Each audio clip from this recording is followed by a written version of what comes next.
Palavra de Deus no livro de Lucas, hoje no livro de Lucas capítulo 15, a partir do versículo 8.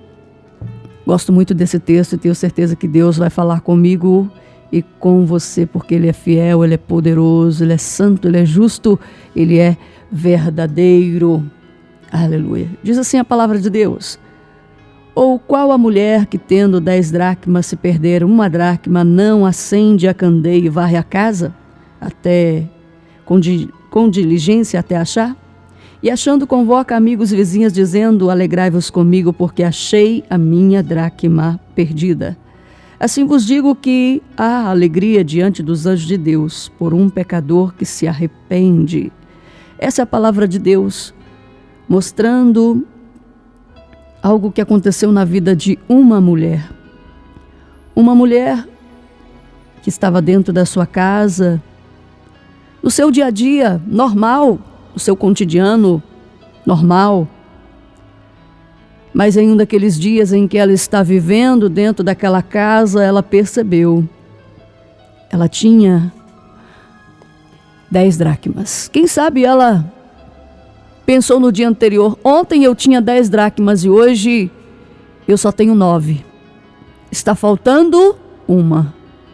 Muitas vezes os dias se passam, o tempo passa, o ano passa, as coisas vão passando e a gente custa para perceber que ao longo da vida nós sofremos algumas perdas.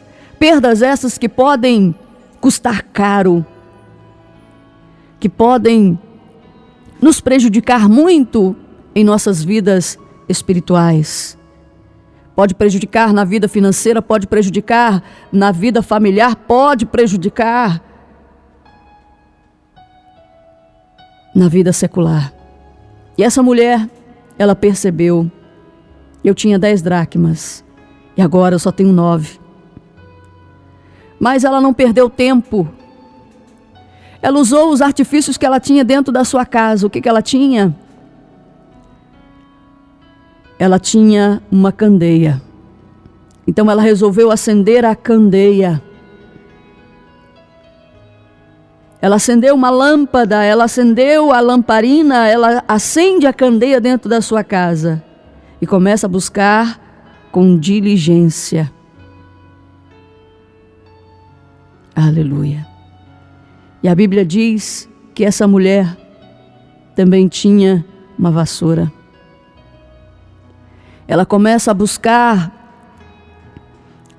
dentro da sua casa.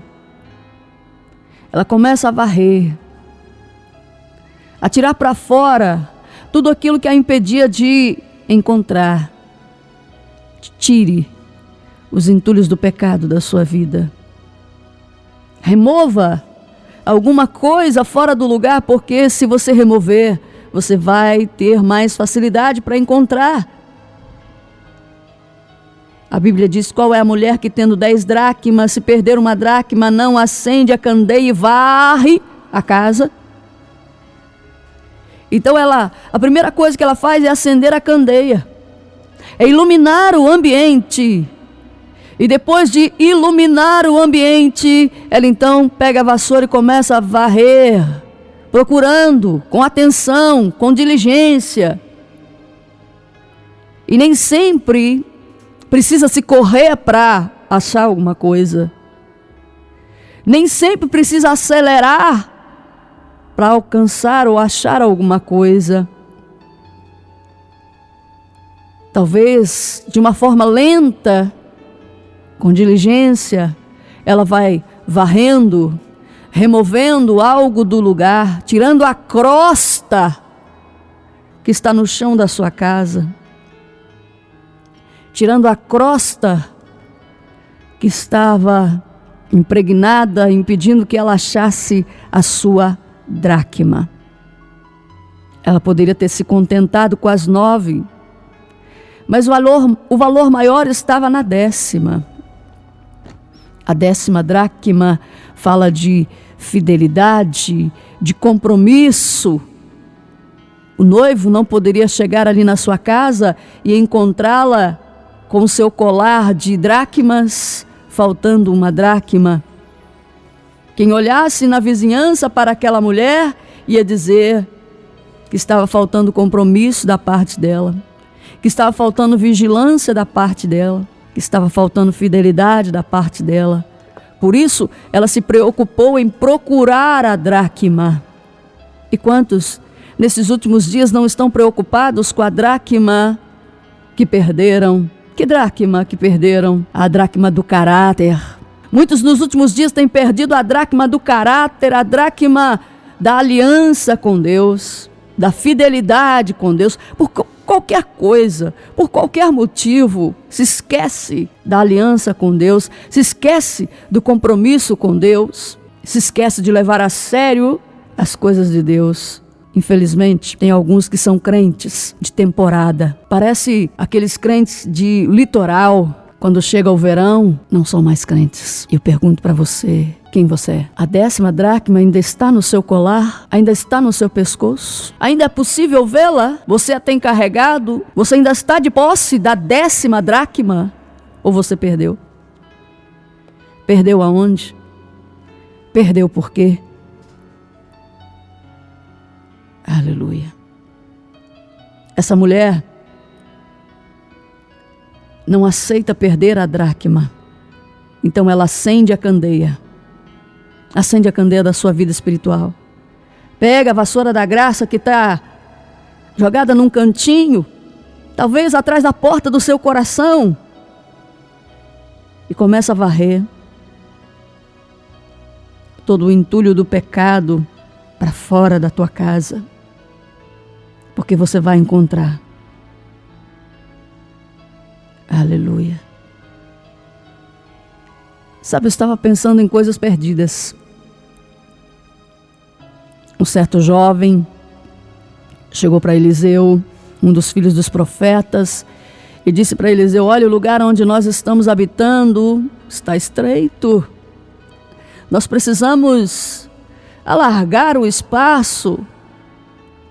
Nós precisamos aumentar a escola dos filhos dos profetas, que já está apertado, porque os alunos cresceram. E eles fazem um convite para Eliseu. Um pedido. Olha, deixe-nos ir ao Jordão, cortar algumas vigas, tirar algumas madeiras, para aumentar aqui o espaço dos filhos dos profetas, na escola dos profetas. E Eliseu não só consente, como também se oferece a ir com eles, a lhes acompanhar. E a Bíblia diz que Eliseu foi com eles, lá para a beira do Jordão. E o moço, disposto, ele diz que estava cortando a madeira, quando de repente o ferro caiu na água. Você até que tinha vontade de trabalhar, né? Você até que tinha disposição, mas a distração tirou a ferramenta das suas mãos. Foi isso que aconteceu com aquele moço, tão disposto para o trabalho. Mas uma distração e a ferramenta escapuliu. Infelizmente, tem gente que nos últimos dias vão perder a ferramenta, ou estão perdendo a ferramenta. Você precisa ter habilidade para continuar segurando-a. E se perdeu, já é hora de procurar. Não deixe o tempo passar sem que procure de novo. A Bíblia diz que aquele moço, ele gritou para Eliseu: meu pai, era emprestado. A ferramenta que ele tinha nas mãos, a qual ele estava trabalhando com ela, lá na beira do Jordão, tirando as vigas para aumentar o espaço dos filhos dos profetas, era emprestada. Por isso, ele não aceitou perdê-la.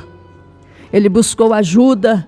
E a Bíblia diz que Eliseu mandou que ele cortasse um lenho e lançasse nas águas. E quando lançou nas águas, o ferro do machado flutuou. Deus quer te devolver aquilo que você perdeu na profundidade do Jordão. Deus quer te mostrar como mostrou para aquela mulher. Se você usar a candeia, você acha. Se você varrer a casa, você acha. Se você cortar o lenho, Eliseu, e lançar nas águas, você acha. O Jordão vai ter que devolver. Aleluia. E a Bíblia diz que o ferro flutuou nas águas do Jordão. Era emprestado. E quem pegou emprestado precisava devolver. O que nós temos também, Deus nos emprestou. Todos os dons que Ele nos deu. É emprestado. Ele vai requerer um dia. E como é que a gente vai chegar diante dele de mãos vazias? Eu gosto daquela conversa que Jesus teve com aquele jovem rico, no capítulo 10 de Marcos. Capítulo 10, a partir do versículo 17.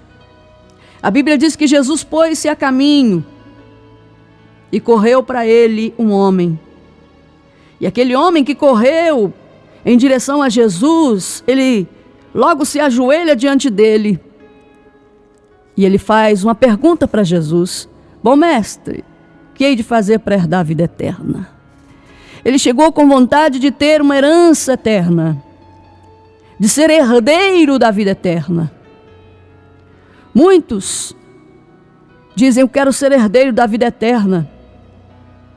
Eu quero ter a vida eterna, como aquele jovem fez. E ele chega perto de Jesus, fazendo-lhe um elogio, e ele diz, bom mestre. E Jesus olha para ele e diz, bom, ninguém há bom, ou ninguém é bom, senão um, que é Deus. Se você acha que você vai herdar a salvação com poucos ou com muitos elogios acerca de Jesus Cristo, quero te dizer que quando aquele jovem chegou dizendo, bom mestre, Jesus disse, ninguém é bom senão Deus. Jesus está dizendo que só tem um que é realmente bom. Só tem um que realmente nos faz bem. Só tem um que realmente nos socorre nos momentos difíceis da vida. Que se importa verdadeiramente comigo e com você e que sabe qual é o interesse do meu e do seu coração. Ele sabe o que está por trás das nossas palavras lisonjeiras. Ele sabe. Ninguém engana Deus. Também ninguém explica a Deus. Aleluia. E a Bíblia diz que Jesus faz uma pergunta para ele, sabe os mandamentos? E ele, traz a lista dos mandamentos na ponta da língua. Ele diz, não adulterarás, não matarás, não furtarás, não dirás falso testemunho, não defraudarás alguém, honra teu pai e tua mãe. E ele respondeu, bom mestre, mestre, tudo isso eu tenho feito desde a minha mocidade. Eu já faço isso há muito tempo. Eu já pratico isso há muito tempo. E Jesus olhou para ele e o amou. Porque Jesus está falando todas aquelas coisas? Porque ele puxou aquele diálogo com aquele jovem rico. Porque ele o amou. Jesus o amou. Aleluia. Como ele te ama. E olhando para ele, o amou. E Jesus está olhando para você e está amando você. Ele disse, ainda te falta uma coisa. Mesmo eu te amando, mesmo eu entregando a minha vida lá na cruz do Calvário, ainda te falta uma coisa. Mesmo eu tendo levado aquele caniço na minha cabeça, aquela coroa de espinhos na minha cabeça, na minha fronte. Mesmo eu tendo mãos e pés furados pelos cravos, sendo pendurado, suspenso entre o céu e a terra, Por você ainda te falta uma coisa. Mesmo eu tendo passado por todo escárnio, sofrimento, angústia e dor, mesmo eu tendo derramado até a última gota de sangue por tua causa, por amor à tua vida, por amor à tua alma, ainda te falta uma coisa. Jesus sabe exatamente aquilo que está faltando em minha vida, em sua vida, para herdarmos a salvação. Quantas coisas nos falta até ser recebidos por Deus, até ter o nosso nome no livro da vida escrito. Jesus sabe. Ele sabe exatamente o que nos falta. A mulher do capítulo 15 do Evangelho de Lucas, versículo 8, representa a igreja que sabe exatamente aonde tem perdido a dracma do compromisso, da aliança, do caráter, do amor, da fidelidade.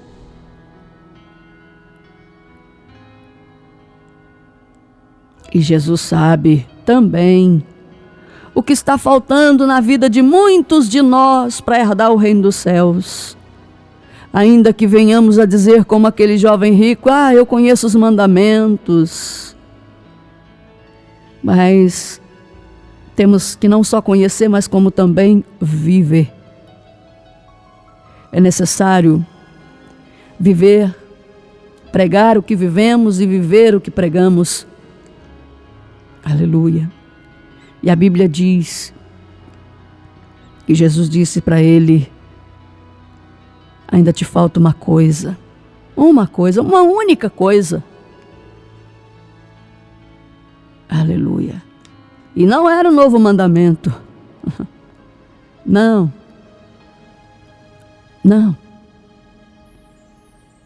Jesus disse para ele: ainda te falta uma coisa. Vende o que tens, dá aos pobres, e terás um tesouro no céu. Depois vem e me segue. O que estava faltando para o jovem? Vender tudo quanto tinha, dar aos pobres.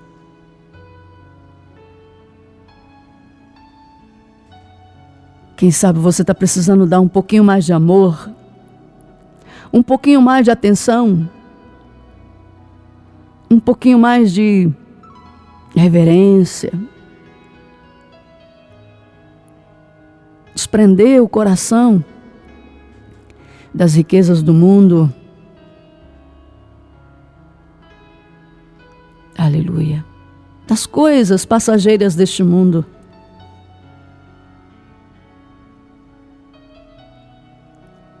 Aleluia.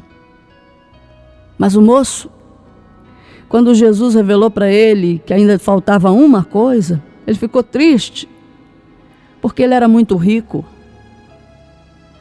E ele pensou que teria que abrir mão de toda a sua riqueza para ter a vida eterna. Na verdade, o Senhor não queria que ele abrisse mão de nada. Pelo contrário, Jesus queria aumentar a sua riqueza e ele não entendeu. Ele poderia ter sido um homem rico na terra e um homem rico no céu. Mas preferiu ser um homem rico na terra e um homem sem riquezas celestiais. Tanta gente pobre, desgraçada e nu. Está pegado às riquezas terrenas, às coisas passageiras, e vai ficar por aqui, porque aqui a traça e a ferrugem tudo consome, diz a palavra de Deus. Tem gente que está correndo atrás de coisas materiais, coisas perecíveis, coisas que não têm poder de resistir nem a traça nem a ferrugem. E Jesus diz: olha, cuidado, viu? Que onde estiver o vosso tesouro, ali estará também o vosso coração. Se o seu tesouro está na terra, ele vai perecer. Mas se o seu tesouro está no céu, ele é imperecível. Ele é eterno. Ele é indestrutível. Ele não é temporário. Ele é eterno. Aleluia.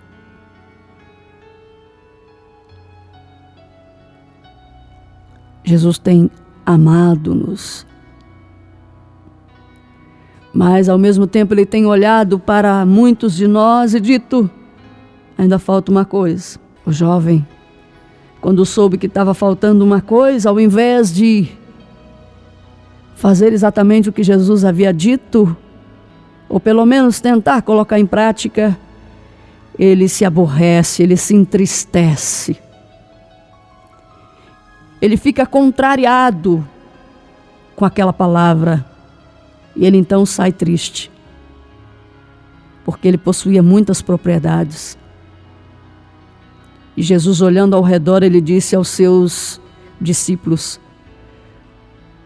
quão dificilmente entrará um rico, entrará no reino de Deus os que têm riqueza. E os discípulos admiraram daquelas palavras e disseram a Jesus: como é difícil os que têm riqueza entrar no reino de Deus. É mais fácil passar um camelo no fundo de uma agulha do que um rico entrar no reino dos céus. E eles ficaram admirados e disseram: então quem pode se salvar? Jesus, porém, olhando para eles, disse-lhe: para os homens é impossível, mas para Deus todas as coisas são possíveis. E Pedro, preocupado, a essa altura, Pedro ouvindo essas palavras, ele está preocupado. E Pedro então toma a palavra e ele começou a dizer: eis que nós tudo deixamos e te seguimos. E Jesus respondeu: em verdade vos digo que ninguém que tenha deixado casa, irmãos ou irmãs, ou pai, ou mãe, ou mulher, ou filhos, ou campos, por amor de mim e do Evangelho, que não venha receber 100 vezes o tanto, já neste tempo, em casas, irmãos e irmãs, mães, filhos, campos, com perseguições, nos séculos futuros na vida eterna. Porém, muitos dos primeiros serão os derradeiros, e muitos dos derradeiros serão os primeiros. A fila vai inverter. Quem estava no primeiro lugar vai para o último. Quem estava no último lugar da fila vem para o primeiro. Por isso eu te convido, acha logo o que você perdeu. Encontra logo, porque Jesus está voltando. Encontre-se, encontre-se, encontre-se. O mesmo Pedro estava pescando, trabalhou a noite toda, não conseguiu pegar nenhum peixinho. Pensou: perdi meu tempo, já é hora de lavar as redes. A gente perde muito tempo quando não ouve o que Deus tem a dizer no mar da nossa vida. As nossas experiências humanas, intelectuais, braçais, físicas, não são o suficiente para a gente atingir a meta que Deus traçou. Precisamos da palavra de Deus. Aí o que acontece? Quando ele viu que não pegou nenhum peixe, ele diz: é hora de lavar as redes. E ele está lavando as redes para guardar. Quem está lavando rede, meu querida, porque ainda tem esperança de voltar ao mar? Eu vou deixar tudo preparado. Eu vou deixar tudo no pique, no ponto, para voltar a qualquer momento a usar as minhas redes de novo. Ele vai abraçar a oportunidade de novo. E quando Jesus chegou na praia, eles estavam cansados, suados, lavando rede. Jesus diz: lançai as vossas redes ao mar, à direita do barco, e achareis. Ele quer restaurar o tempo que você perdeu. E te dá muito mais do que você imaginou. Então é hora de colocar a nossa fé em ação.